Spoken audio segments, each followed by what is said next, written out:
નમસ્કાર દર્શક મિત્રો, અભિપ્રાય ન્યૂઝમાં તમારું સ્વાગત છે। વડોદરામાં દેવું વધતા એક યુવક ચોરીના રવાડે ચડ્યો હોવાનો કિસ્સો સામે આવ્યો છે।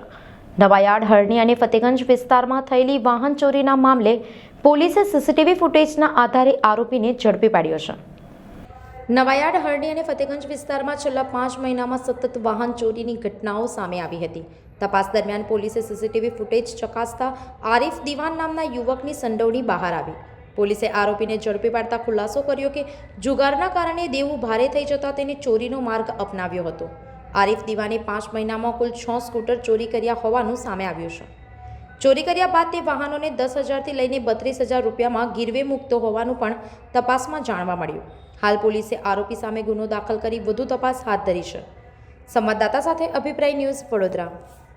આવા જ વધુ સમાચારો જોવા માટે સબસ્ક્રાઇબ કરો અમારી યુટ્યુબ ચેનલને અને જોડાયેલા રહો ફેસબુક, ઇન્સ્ટાગ્રામ અને ટ્વિટર પર।